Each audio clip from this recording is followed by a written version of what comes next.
constat qui est de dire tout le système social. On met trop de pognon, on déresponsabilise et on est dans le curatif.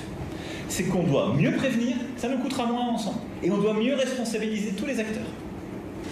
On met un pognon de dingue dans des minima sociaux, les gens ils sont quand même pauvres. On n'en sort pas. Les gens qui naissent pauvres, ils restent pauvres. Ceux qui tombent pauvres, ils restent pauvres.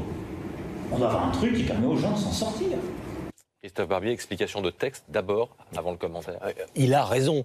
On ne peut pas contester ce raisonnement. C'est vrai qu'on a un système social où on met de plus en plus d'argent et il y a de plus en plus de pauvres. Et quand on est dans la pauvreté, en effet, on ne s'en sort pas. Pire, il y a des dysfonctionnements. C'est-à-dire que pour quand même aider les pauvres qui en ont vraiment besoin, on arrose large. Donc, parfois, eh bien, on en fait profiter des gens qui n'en ont pas besoin. Il y a des dysfonctionnements avec des gens qui préfèrent ne pas prendre un boulot, parfois pénible, qui oblige à une mobilité, et rester dans les minima sociaux, dans les aides sociales. Oh, c'est pas grand monde, mais il y en a quand même un petit peu. Et ça crée un climat où on a l'impression qu'il y a de l'assistanat, toujours financé par ceux qui bossent. Et ça permet aux populistes de développer leur discours politique. Le système ne va pas. Donc, on ne répare pas le système, on en change. On ne réforme pas, on révolutionne. On va passer du curatif au préventif. Ah ben, le diagnostic du docteur Macron, on signe des deux mains.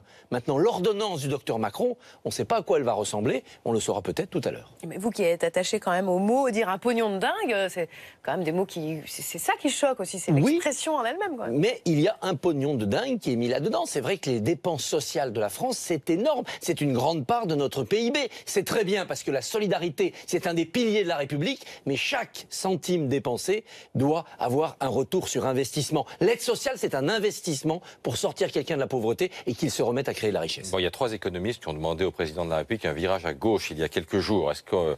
on va dans cette direction, à votre avis? Le président va expliquer qu'il n'y a pas besoin de virage parce qu'il y a une ligne de gauche depuis le début du quinquennat, même si on l'entend moins que la ligne de droite libérale. Cette ligne de gauche, c'était le minimum vieillesse en 2017. Ça sera par exemple les lunettes remboursées. Apparemment, 17 modèles de lunettes remboursées à 100%. Ça sera ça, la ligne de gauche avancée par le président aujourd'hui.